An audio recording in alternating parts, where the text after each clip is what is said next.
Welcome to Gem-A Live and to our third lesson in our webinar series, which is on Flux-Healed Ruby.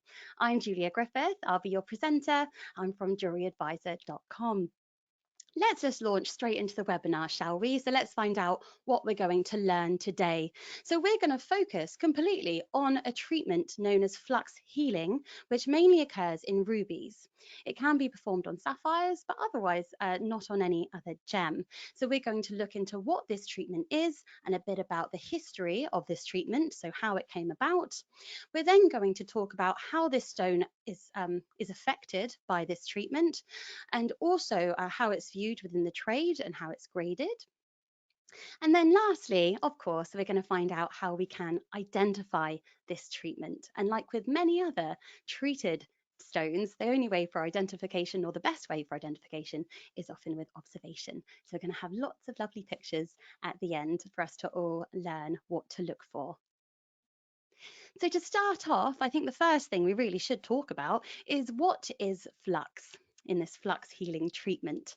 So generally speaking, a flux is actually a solvent. So it is something that originally starts as a solid, and then as we heat it up, it turns molten, and then it has the ability to dissolve other materials. Now, what is a flux to one thing might not necessarily be a flux to another. So what can damage one material isn't necessarily the same for another. But for ruby, the flux that damages our rubies is actually a type of borax, which you may have heard before, because we can coat diamonds in borax to actually protect them from heat, and diamonds are fine with borax. But for rubies, actually, this acts as a solvent and will actually dissolve the surfaces of the rubies. If we have a look at the pictures that I've got here for you, which are from Henry Hannay from SSEF, you can see that actually these surfaces of all four of these rubies are uneven and mottled.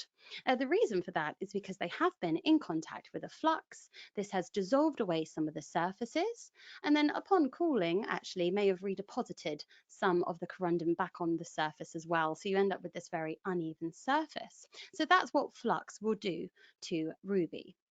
Now, the particular type of flux that we use, so it's borax, which is a borate.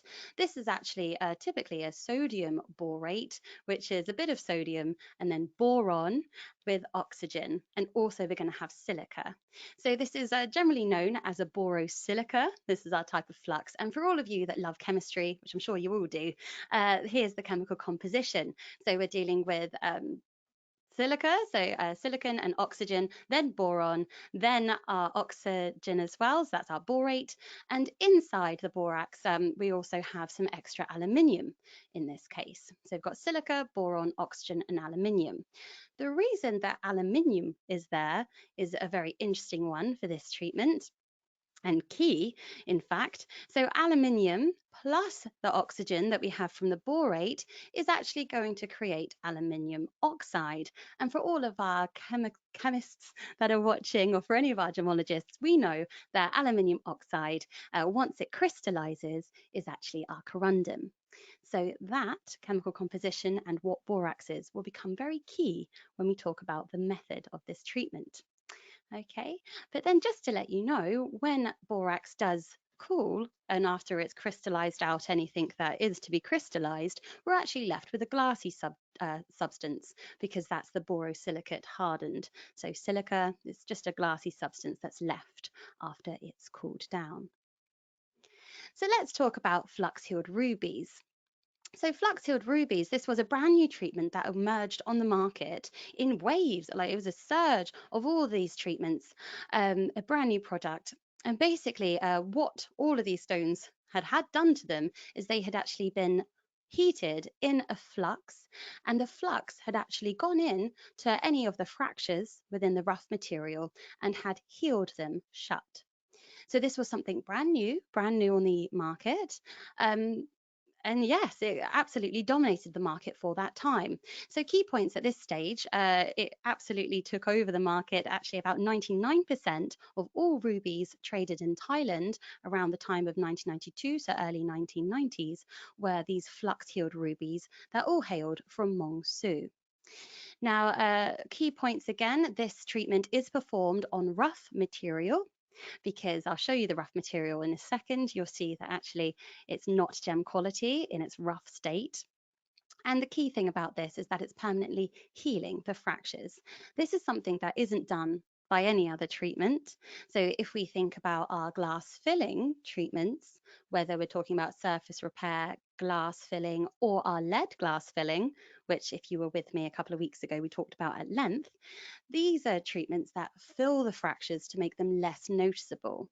That's not what's going on here. What's going on here is that the flux is healing, permanently healing those fractures and turning them into feathers. So they're not completely invisible, they turn them into these partially healed fractures, so they're feathers. And that just changes everything. So let's have a look. Before I move on, actually, so the result of this was actually we had a lot more ruby on the market, particularly those of small sizes. So the majority of rubies from Mong Hsu are normally less than 50 points, so half a carat. But we also get an awful lot in good sizes from 1 carat to 1.5 carats. And there are 3 to 5 carat stones on the market that have been flux healed as well. So really opened up all of these ruby products are suddenly available. Now let's have a look at what that rough material looks like from Mong Hsu.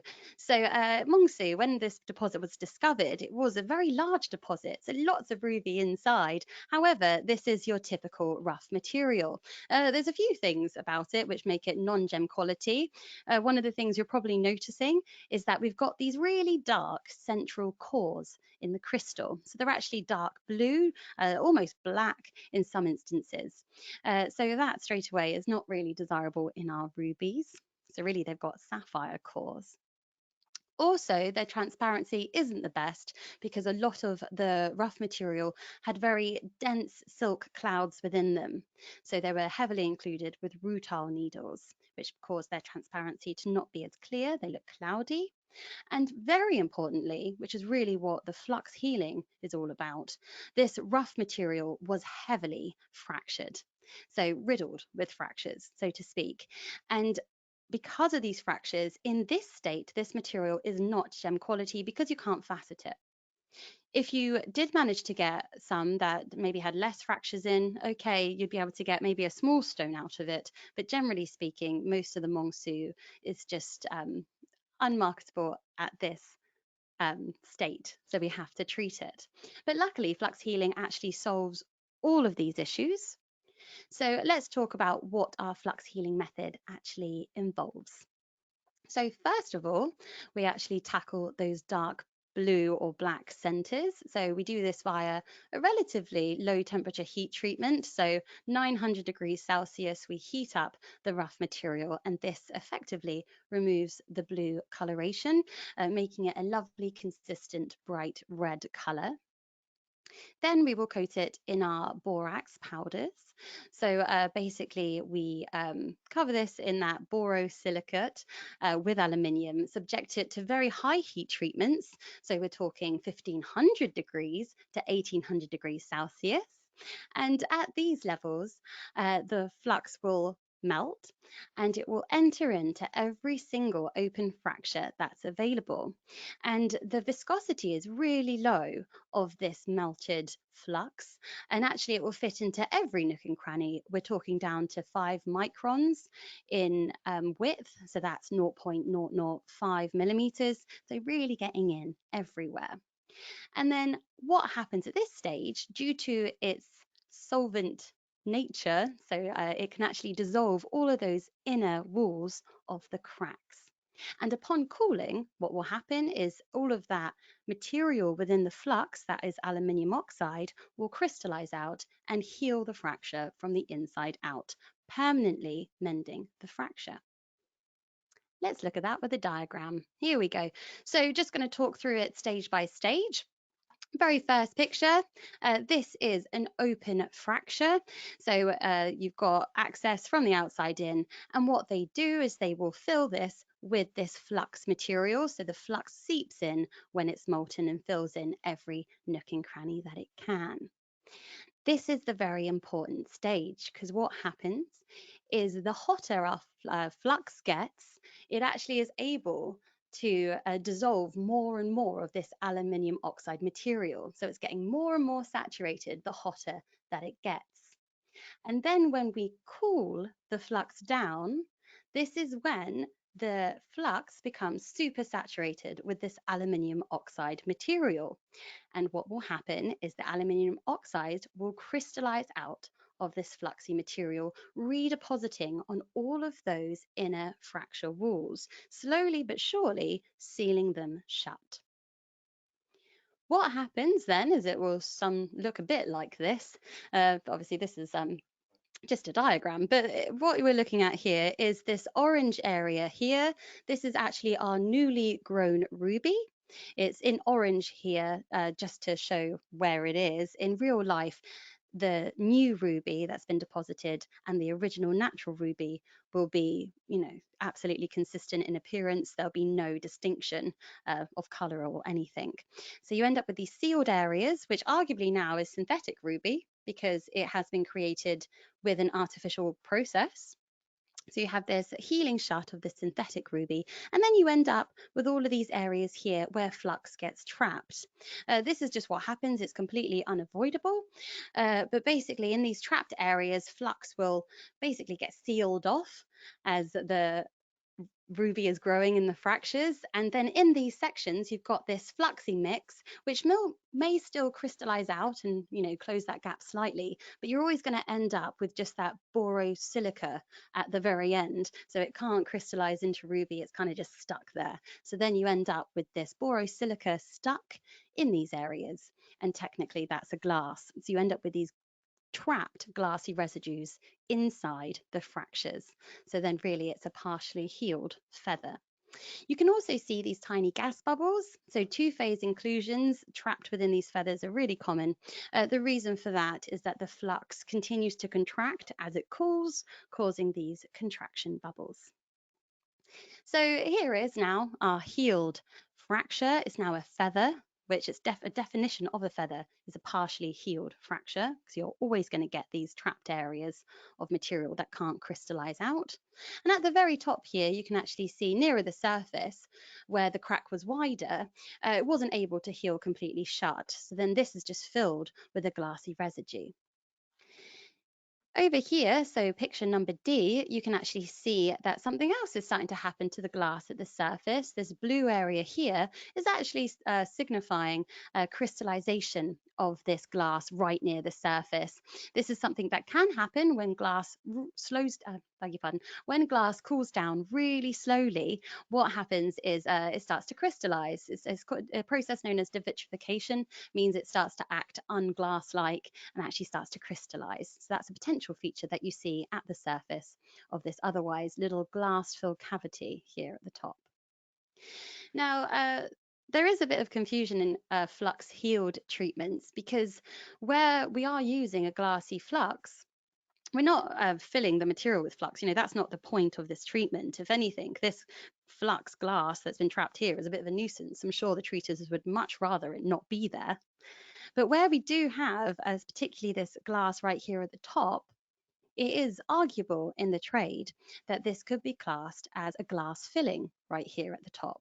Even though the flux healing, is in a way much more dramatic and that's all going on down here, at the very surface, that could be argued it's a glass filling. So therefore, there's two things that can happen. Either it will get left there, but then it will get classed as not only flux healed, but it will also get classed as glass infilled. So it's got two treatment classifications if they do this, as well as heat treatment. 3. Or they could actually remove that glassy area, and that's normally the preference for treaters, and also, well, anyone that owns one, they will want to remove that very top layer of glass so that it's classed as flux healed only and heat treated. Okay, so often they will use just hydrofluoric acid, which is actually very dangerous. I've made it sound far too casual there. Hydrofluoric acid, just to get rid of that silica area at the top.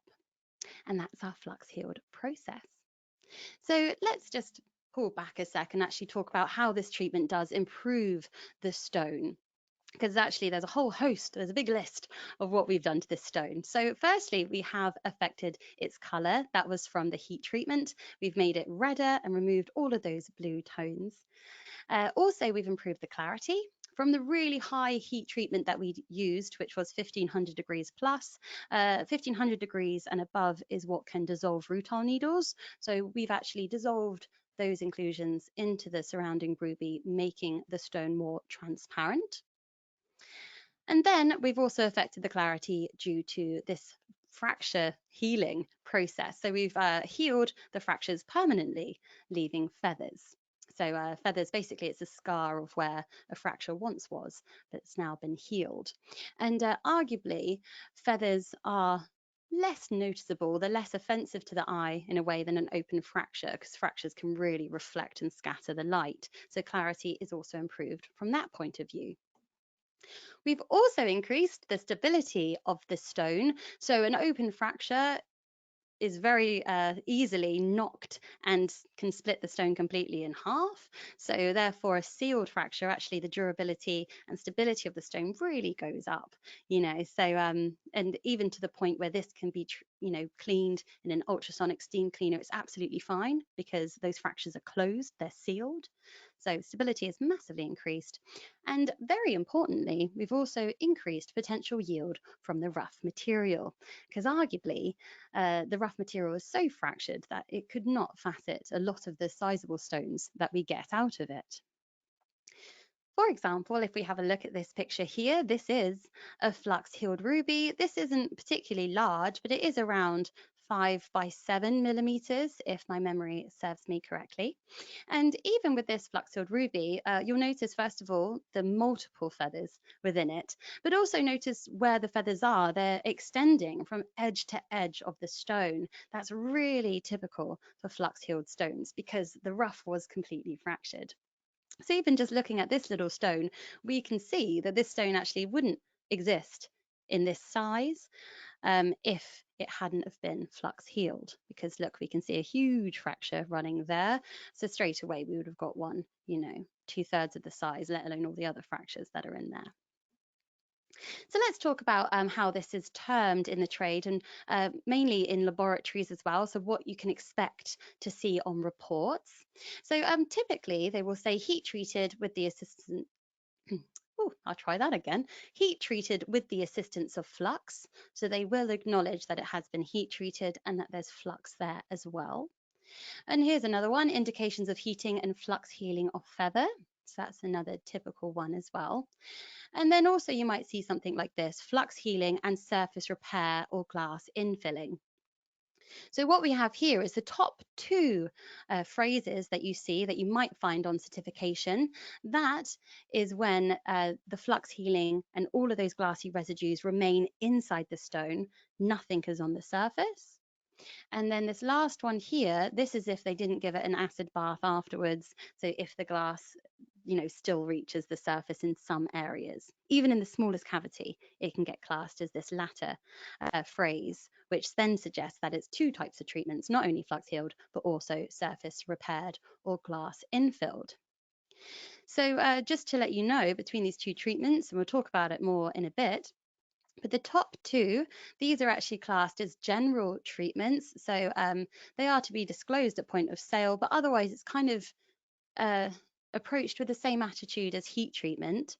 Whereas the last one here, that is actually classed as a very specific treatment that must be very clearly disclosed at the point of sale due to the fact that it's glass infilled. I'm going to give you some history on glass infilling. Because I think that's important to really understand, what's going on here, because there is a bit of sensitivity, if you like, around glass infilling.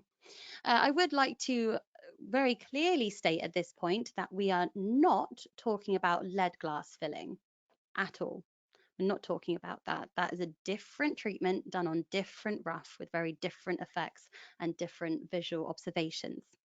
But glass-infilled ruby, just to give you a bit of a history, so this is actually a treatment in its own right that came about in 1984. This is when it was first seen on the market, and it was performed on nice large faceted pieces of ruby. So not in the rough, but basically these nice large pieces of ruby often may have had some cavities or some naturals from the rough crystal on the back of the stone. And what they did is they used a silica, just a normal silica, just to put and fill those fractures in so that the ruby looked like one complete ruby. It improved the overall appearance of the stone somewhat. So this would increase the appearance and also clarity and the weight of the stone, which people didn't like because, if you're paying $3,000 a carat, you don't want any of it to be glass. But basically, this was quickly rejected from the trade. The consumers didn't want it, then the traders didn't want it, and it very much disappeared from the trade, really. And this product with these glass areas at the back just wasn't accepted. And these were phrased as surface repair or glass-infilled rubies, or also glass filling. Where now we have quite a few different things that involve glass, I try and not say glass filling because I feel like it sounds a bit too vague. So I'm going to keep to just saying glass infilled when it's just this normal silica glass in the stone.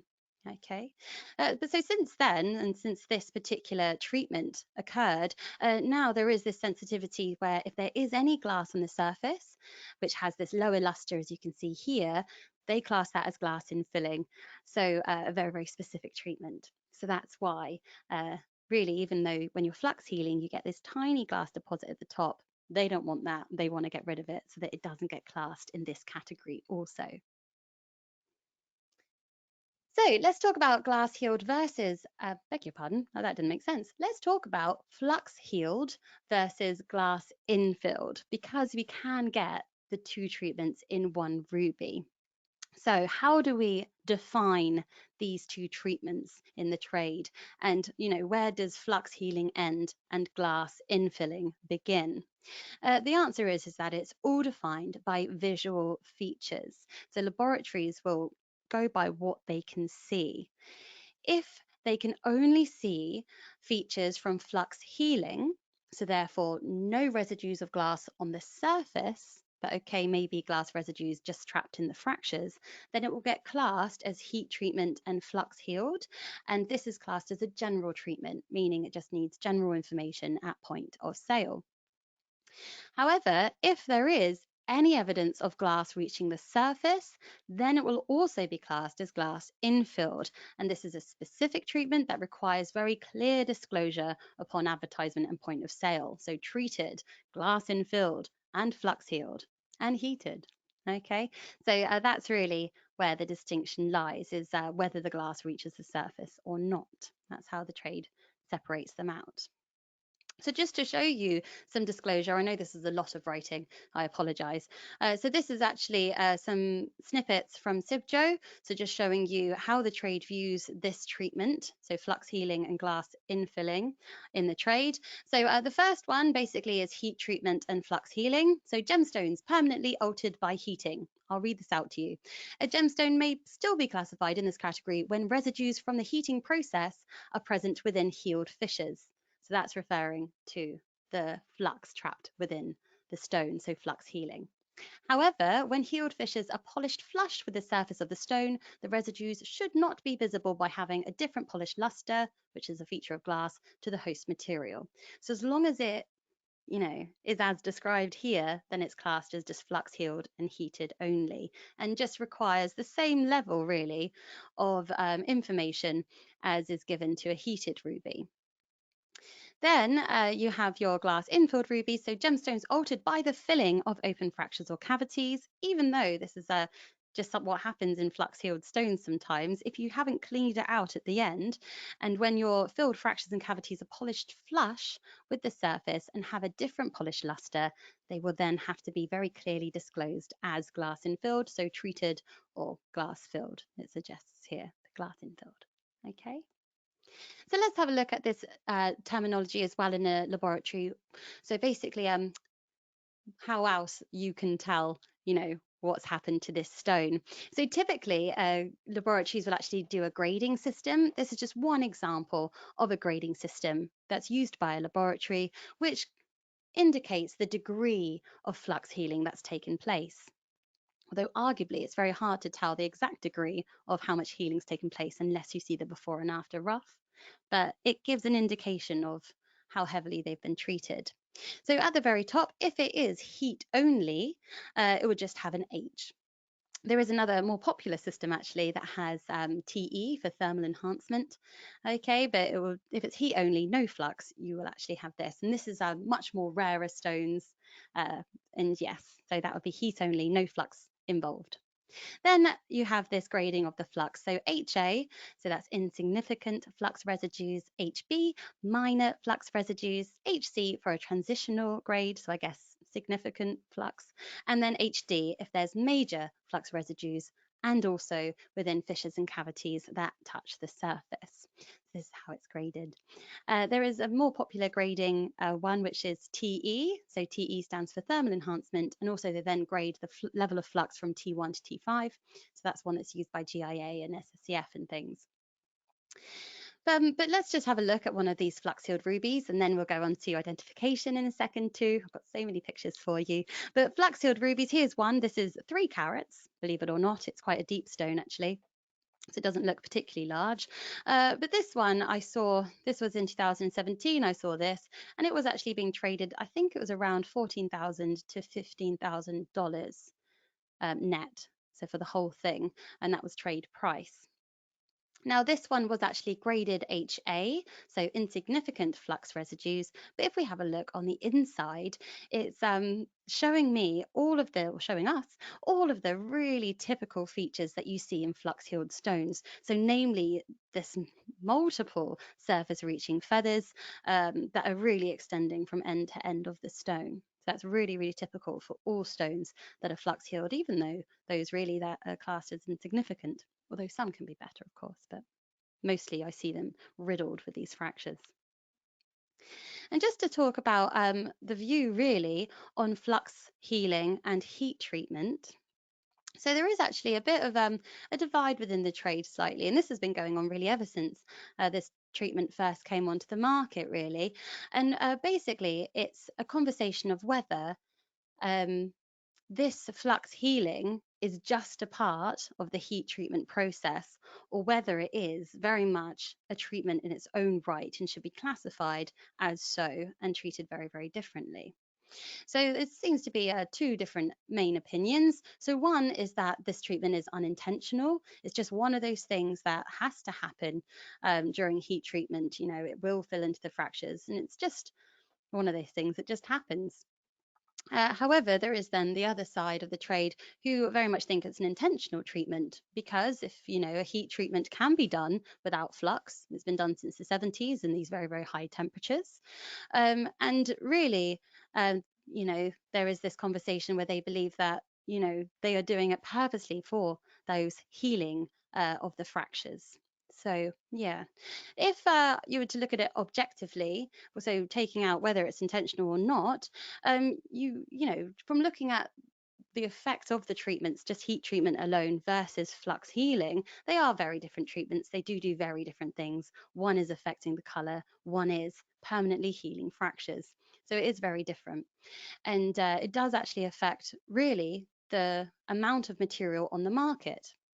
Because if we were to imagine that flux healing wasn't possible, if this was something that we couldn't do, then actually we would have a lot less gem quality ruby on the market. So I'm considering that at times it's provided 80-90% of rubies being traded, minus lead glass filling. But so apart from that, 80-90% of rubies have this treatment. You know, really, rubies would be much rarer if this treatment didn't exist, because we are creating rough material that can facet larger gems that otherwise wouldn't exist. So let's just have a look and do a bit of a summary break before we move on to identification features. So this is a treatment, it came about in 1992, and it's treating heavily fractured rough material from Mong Hsu. However, there have been deposits since then that also have this treatment, but Mong Hsu was just the first one and was a very significant source. Also, there is another very major deposit, which I'll talk about a bit later, from Monte Puez in Mozambique, which also a lot of this material now comes from. But arguably anything fractured could be flux healed. So this is a treatment that permanently heals the fractures. That's kind of the main thing about flux healing, okay? And it is classed as a general treatment currently. So let's talk about identification. So we've got lots of observational things that we can look for. So the first thing is multiple surface reaching feathers. This, I've seen hundreds of these stones, and in every single one, these large fractures or feathers going from end to end really are my first clue that this could be flux healed. Then, if you have a really close-up look at those feathers, you'll notice that they're not feathers that you see, they're not the same as feathers you see in natural ruby. They are actually flux feathers. So inside the unhealed areas, you have that flux residue, and this takes on typically a granular or whitish translucent appearance. And that is key to knowing that these contain flux and not just normal natural liquids that you'd find in non-flux heat treated ruby feathers. But just to let you know, because gemology doesn't like to be too easy, these feathers can also be transparent and smooth, but typically you get a mixture. But we're going to try and focus on these granular whitish ones. Other features are pits on the surface directly above a feather. This is indicative and not diagnostic. However, due to the fact that the feathers extend from end to end, those feathers have been cut through, you end up seeing all of these teeny tiny pits over the surface. So that is very indicative. And then we can also test them in a lab. I'm not going to focus on this too much, so I'll just get it out there now. So generally speaking, the main piece of equipment that you can use for advanced lab testing will be your FTIR, so that's your Fourier transform infrared spectrometer. This is something that measures stones in the infrared, and for Mong Hsu Flux-Healed Ruby, you get a real key absorption line at 3,309 centimeters to the -1. That tells you that it's from Mong Hsu and that it's been flux healed. Apart from that, really, with the FTIR and also the Raman as well, these machines can identify localities for rubies if you've got a very good database, but otherwise nothing else that I've read, at least. Let me know if I'm wrong, but that I've read actually lets you know that it's definitely flux healed. It comes from observation. Okay, so let's look at some pictures. Okay, surface reaching feathers to start off with. So here we've got a few of our flux healed rubies. Notice that the feathers are multiple. They extend from edge to edge, and the stones are riddled with these things. So this is really typical for all of these flux healed rubies. That's your first clue, are these very extensive feather networks. If we were to zoom in and look closer at these flux-healed feathers, we'll actually notice, first of all, they have a real globby or drippy appearance to them. So often your natural ones are more complex. These ones a bit more simplified, but these real drippy, globby inclusions. And if we looked really closely at the insides of them, we are hoping to actually spot those flux areas. So here, if we have a look at just this area here, can you see that inside this area here, this is your trapped flux? All of this would have originally been a fracture, but most of this is permanently healed, so it looks wonderful. But in these areas here, that's your trapped flux. And where it's whitish, and here you can actually see it's got a texture, like a granular texture, that is your trapped flux. You may also see some gas bubble areas in there as well. And even down here, we've got some transparent flux areas here. You can still see just about the granular structure. Now, this was really zoomed in on a microscope here, so I apologize it's not the clearest, but it's quite hard to photograph. And here is another flux feather. So you can notice this whitish appearance, completely different from what you get in natural. So all of the white areas, that is your trapped flux. Okay, just for comparison basis, here is a natural feather. So typically these are more complex. Often they surround a crystal, and also they may be fully encapsulated in the stone, because where they haven't been healed artificially, that must reach the surface, but these can get fully encapsulated in the stone. So these are all clues that it is natural. Also, you'll notice that the whole feather, if you really focus in on the unhealed areas, which are these tube-like structures you can see, they're transparent. They're not whitish or translucent, and that's true for the whole thing. Okay, so that's how you can tell them apart. But it does require some study and some practice experience comparing these feathers. But once you've seen a few flux-healed feathers, you'll spot them every time. here are the pits on the surface.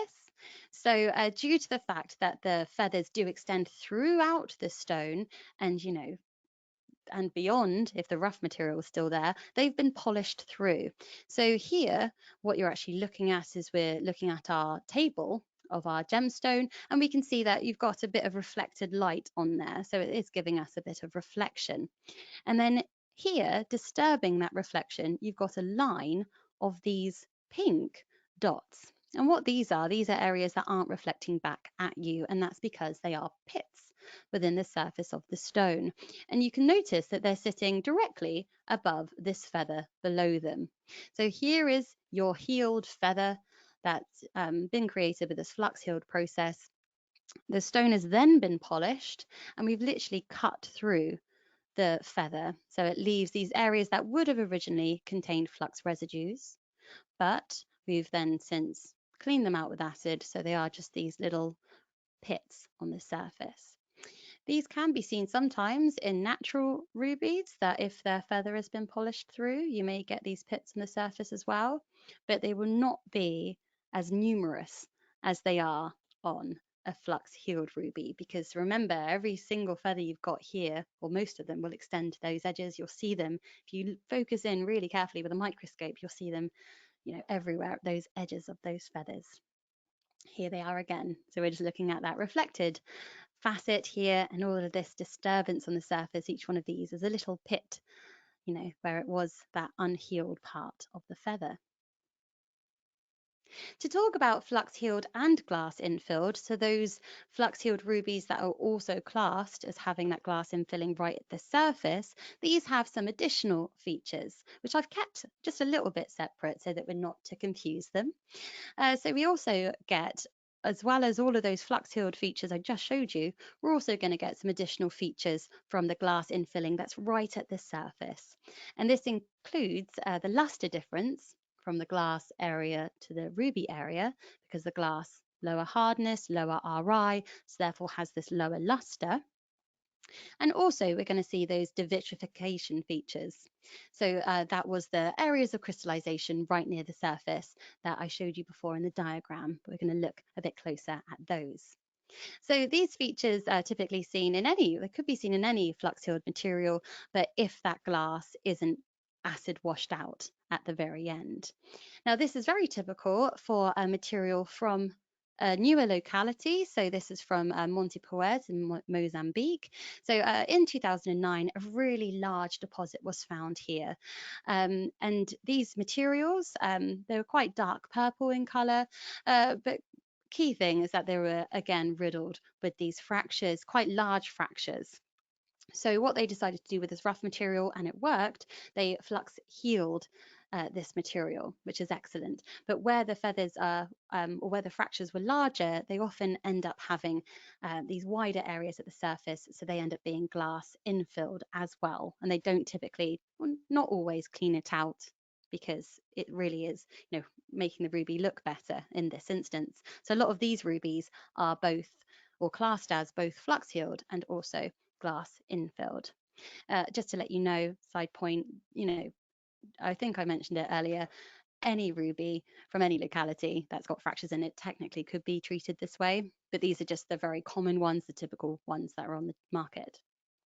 So let's have a look at these features then. So luster differences on the surface first of all. So this is in a flux-healed stone. I know because I took this, these majority of these photographs myself. So you have inside, we have our flux-healed features, and on the surface here, due to the fact that it's quite a wide cavity, or a wide fracture, we have this luster difference.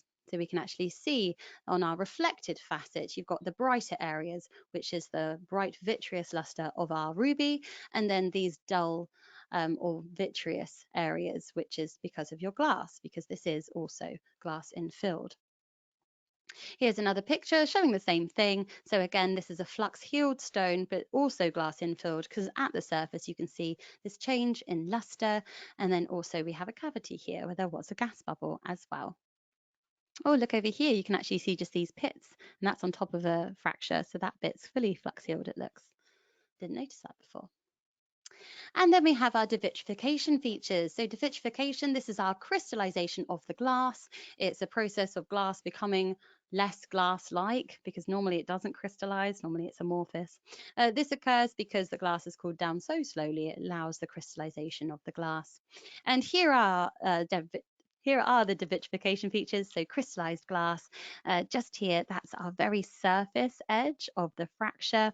And you can see extending into the stone away from us are these very branch-like crystals of glass. And these are your devitrification features. Here's another picture. So here, this is our surface of our stone, and those branch-like crystals coming down, that is the crystallized glass. So again, your devitrification features. So that's all of our features. So let's revisit our learning outcomes because I have gone a bit over time. Let's revisit those learning outcomes. So what are Flux-Healed Rubies? Well, the answer is that it's a clarity treatment mainly, but we are actually permanently healing together these fractures. So it's performed on rough material, not on cut material. And the main effect is that permanently healing of open fractures, allowing us to cut bigger allowing us to cut bigger stones out of the rough material. So how does this treatment affect the stone? Well, mainly it's the yield from the rough.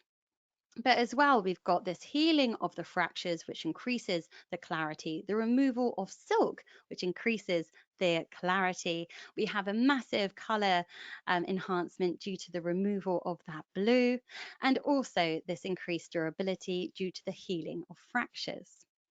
If glass infilling is left in there, of course, you'd actually then have a bit of a durability issue on that glassy area because that could be quite easily attacked by acids and things. So there we do. There we have a stone there. And the last learning outcome, how can we identify the treatment? Like with many treatments, it's all about the observation. So we're going to see these multiple surface reaching fractures. Beg your pardon, that should be feathers. Multiple surface reaching feathers extending from end to end of the stone. That is your first really big clue. And then if we look inside these feathers, we're going to get that white, granular, translucent flux. We often see pits above these feathers. So these are often, around quite a lot of the ruby. So here they are shown here, these pits right where the feather is meeting the surface. And then if it's also glass infilled, which they aren't all the time, we may see a luster contrast on the surface and also the devitrification features. That's the presentation. I hope you enjoyed it. So let's have a look on how we are doing. We're going to actually launch our mini quiz. So that should be appearing on your screens shortly. For those of you who have done the mini quiz before, you know the drill. You just have to go through and answer the questions and then submit at the end, and then we'll go through it as a group. Question number 1. The main process of flux healing rubies is to fill the fractures with glass, to permanently heal open fractures, or neither of the above. So pick the one that you think is correct. Question number 2. Flux-Healed Rubies flooded the market in what year? Choices are 1984, 1992, or 2004. Question number 3. Flux-Healed Rubies are prevalent on the market, true or false? And the last question, which of the following features help to identify a purely flux-healed ruby? And by that I meant one that's not also glass infilled, so one that's been cleaned out with acid. And your choices of features include colour flashes, flux feathers, devitrification features, lustre differences on glassy surface areas, or multiple surface reaching feathers. So pick all the ones that apply for that last one. That is a multiple answer question. I'm actually just going to answer a question that I've seen. whilst I'm waiting for those answers to come in, Claire has asked, can the flux be coloured in this process, or is it typically not coloured?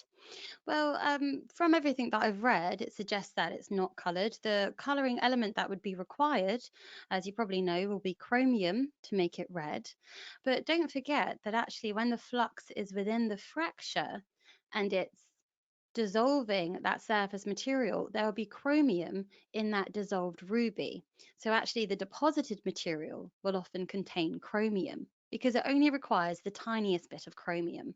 They don't necessarily want to add chromium to the flux itself like they do aluminium, because you can really easily add too much, and then that would probably affect the color negatively. So if you have too much chromium, you could get a black, you know, color, black substance, which wouldn't be desirable at all. So I don't think they add coloring elements, but I don't think that they need to. And I think that the synthetic ruby that grows in the fracture is probably red. From everything I've seen, it looks red. So even if it was like slightly paler, I don't think it would matter. But yeah, I think there's enough chromium to give it that red color. Okay, very good. All right, let's go through this quiz, shall we? So I just need to review the quiz. I'm going to review it publicly, so you should all be able to see the answers on your screen now. So almost all of you did it. We do have some good results here. So let's go through it together. So question number 1, the main process of flux healing rubies is to permanently heal open fractures. That is the main reason of flux healing. Okay, because the heating is doing the color, and that's doing also the clarity in regards to the silk. The flux healing is there really to heal those open fractures. It's not to fill the fractures with glass. It's why we don't call it flux filling, we call it flux healing. Okay, if anything, any flux that is trapped within these fractures is probably, a nuisance. The treaters would much rather it not be there, but they can't help it, it gets stuck. Question number 2, Flux-Healed Rubies flooded the market in 1992. So most of you got that right. Very, very well done. Question number 3, Flux-Healed Rubies are prevalent on the market. True. So they've been around for nearly 30 years now. At one point, almost all rubies that were available on the trade were these Flux-Healed rubies from Mong Hsu. It's not that high anymore, but it's still going to be, actually, I don't know the figures, but you're still talking a huge majority of flux-healed rubies. And then the rest of it would be, your diffusion rubies and then your heat-only rubies. I'm not including lead glass filling in that because they're composites. And then question number 4, which of the following features help identify a purely flux-healed ruby? So the ones that are not glass-infilled, the ones that have been cleaned out so that the glass isn't on the surface. And the correct answers is flux feathers, so those whitish translucent granular flux areas, and also multiple surface reaching feathers. Although that's not guaranteed to have had this treatment, it certainly is a very big red flag and a big clue to you. The other answers I put there, colour flashes, that's for lead glass filling, completely different thing. We're not talking about that at all. Devitrification features and the lustre difference on the glassy surface areas, that would have been for your glass infilled gems. Okay, so very, very good. Well done. Thank you so much. Now we're going to go on to questions. So pop any questions you can think of in the chat section and I will endeavour to go through them. We're going to just do 2 or 3 or 4 in this part, and then like normal, if you want to stick around at the very end of the webinar, I will continue answering questions right at the end so that I can let some people go. Okay, so let's just answer a few to start with. So here we go. Let's have a look what questions have come in. Melanie, as corundum is naturally colourless, is the deposited aluminium oxide in the fractures also colourless? Oh, I hope I actually answered that question when I answered the previous one, which is that due to the fact that it's actually dissolving the inner fractures of the ruby, that's actually getting chromium content from there. So I believe that actually when it regrows and recrystallizes, it is actually chromium bearing still, because you only need a little bit of chromium. So I believe it is this ruby that is filling, that is healing together that fracture. Okay, so thank you, Melanie. Thank you so much.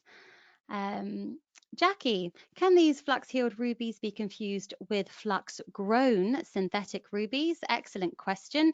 I suppose maybe, but maybe not, because if we think about our synthetic flux-grown rubies, these are normally an excellent colour, typically have really good clarity. If there is a feather within it, okay, that is a flux feather, it will be whitish, translucent, possibly granular. But normally I expect there just to be one or two. I've rarely seen, I don't think I've ever seen a synthetic flux ruby that's absolutely riddled with these feathers. So that will be your first clue. Also, the feathers that might be in there might not even reach the surface. They might be fully encapsulated in the stone. Also in your synthetics, you're going to have a complete lack of any natural features, whereas in your flux-healed stones, where they do originate from nature, you can still expect to see crystals and zircon halos from the high heat treatment and dotted silk and things like that. So, you know, we've got actually lots of things that can help us to differentiate those two. Excellent question. Thank you so much for answering it. And then Nishka asks me if this treatment is applied. Oh, is this treatment applied to sapphires as well? And if so, does the identification features differ? So I've read that this treatment can be done on sapphires. I've never done it myself, but in theory, done it. I've never seen it myself. I don't treat rubies. Okay, I've never seen it myself. But I've heard that sapphires are around. Scientifically speaking, there's no reason why they can't be treated in the exact same way. The only thing that I can think of is why they're not prevalent on the market the same way as these flux-healed rubies are. Actually, I can think of a number of reasons. Firstly, blue sapphires are the most common colour of natural sapphire. So you've actually got a very large number of these blue sapphires. They typically grow in larger sizes than rubies do. So sapphires are typically larger for their crystals and they're typically less included than rubies. So for those three reasons, we don't have this severe lack of rarity, severe lack of availability in sapphires than we do in rubies. So that might be one of the reasons, but it's absolutely possible. I just haven't seen one. I don't know if anyone else has seen one. Have you guys? I don't know. Let me know. If you've got one, I'd love to see it as well. And just from a scientific, I guess I'll be assuming here, but from a scientific point of view, the identification features should be the same because it would be the same process. But thank you very, very much. Adesh has asked me, what type of flux is used in flux-grown rubies? I'll be honest, I don't know. I do not know. If anyone else knows, pop it in the comments. I've never looked into the exact chemical composition of the flux, so I'm sorry about that. But, you know, more interested in the gems itself, really. But if anyone does know, let us know, or we can look into that, you know, to see if we can find any research on what flux is used. And then we have John. John, where is this process undertaken? Like most ruby treatments, they're done in the ruby capital of the world, which is Thailand. And that's also where this treatment was created as well. So even though the rubies are not from Thailand, the rubies were from Mong Hsu, Myanmar, and loads of them are from Mozambique, most of them are all treated in that treatment area of the world, which is Thailand. So yes, if I haven't got around to your question, I am sorry, but feel free to send me a message on Instagram or Facebook, or even email me at julia@jewelleryadvisor.com. But otherwise, I hope that you've enjoyed this webinar, and I do hope to see you next week for our session on fluorescence.